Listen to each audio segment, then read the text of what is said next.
Well, you've seen the horror stories, right? Fried turkey, you put the turkey in the grease and everything catches on fire, right? But if you've tasted a fried turkey, you know how good they are and why people keep doing it. And thankfully, we've got Larry Pink here from the Pink Company who's going to show us how to do it right. Right, Larry? You're right. You're right. And there is a way to do it, right? There is a way to do it. Okay. There is a way. You don't just make stuff up as you go. You see it every single year on the news. Someone's house burnt down because they were trying to fry a turkey. They put it like frozen in the grease and stuff like that. You want to start with your turkey being thawed. Okay. Thawed all the way out. I like to put it in the refrigerator for about 3 days and just let it sit.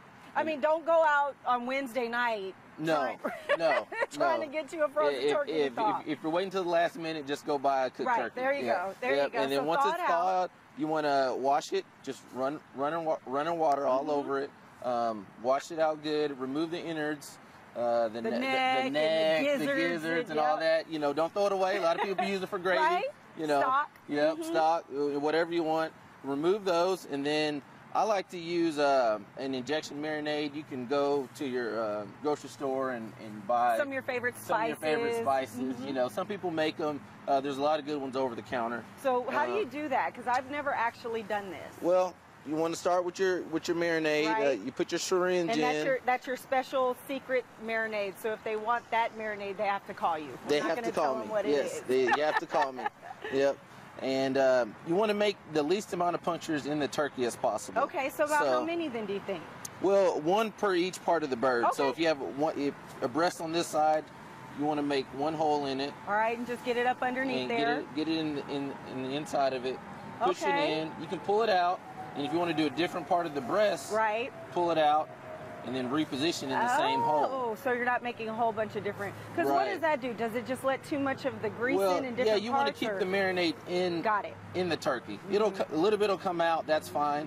But only time you want to take your injector out. Yeah. Is to reload. Go to the next spot. And go to the next spot. Okay, so each spot. So you got your thigh, your legs, your breasts, and everything else. So you get it nice and marinated. It's ready to go after this, or do you need to put some stuff on the outside? No, we have. I like to do a dry rub. I like to use a combination of a little Cajun seasoning on top. I say a little, but be liberal with it. Very liberal with it. Because some of it's going to come off. A lot of it's going to come off when you put it in the fryer. Do you need to pack it down? I like to use a little fajita seasoning on there. Rub it in. There you go. Massage a little bit more, the bird. You know, a little seasoning salt or garlic salt, whatever you like. And so once you do this, go ahead and put it in the fridge for a little bit. Let it sit.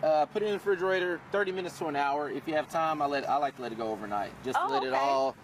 Everything penetrate the meat. I love it. You're good to go as far as your prep for it. Now I'm scared. So some safety tips when it comes to frying turkeys, because this is the easy part. This is the fun part. Right. Yes. So you can be creative here. Let's get to the part where it gets a little dangerous, and you have some safety tips for us, right? Well, one the biggest thing that people do are they start grease fires, and you start a grease fire by overflowing your deep fryer. Okay. So the best thing to do is after you thaw your turkey, fill your deep fryer up with water. With water in place of oil. Okay. And put your turkey in there. Yeah. And you'll see how much it's going to displace. That's a good tip. And if it overflows and you got too much water in there, you'll have too much oil in there. You don't want to do it when it's hot. So you'll know where the level is. So you know where the level is. You can mark it with the marker. You can put a scratch on there. Perfect. Whatever you want to do. Just whatever you need to do so you don't start a fire. And I know this is probably people take this for granted, but don't do it inside. Don't do it in the garage. Don't do it on your patio. Take it outside. Yeah. All right, and then if it's really windy or something, is there anything you need to be worried about weather-wise? I would recommend not doing it on a windy day, but if you just have to and everybody's hungry, make a windbreak. Got it. You know, a tarp, cardboard. Something. And make sure, I know I already said it, but make sure your turkey is all the way thawed, because that'll make it boil over or even And then explode. we'll start fires. Yeah, So how long has this one been cooking? This one's been cooking for 30 minutes. Okay. This is a 10-pound turkey. And how long does it usually take? It takes 3 minutes per pound. Okay. So this one should be just about done. Yeah, this one is done. Okay. And it's coming out now. Oh, yeah. Oh, look at how beautiful that is.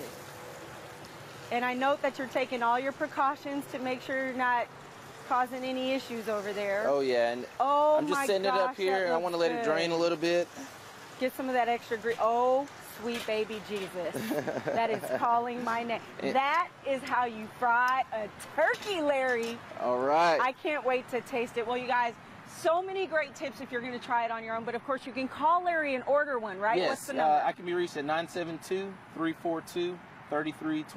All right, and if you don't do that and you've waited too long to get all your stuff ready to fry your turkey, we've got some great tips from Butterball coming up next. We'll see you back on the broadcast in a minute. We're getting ready to eat. This looks delicious. Yes, it's going to be awesome.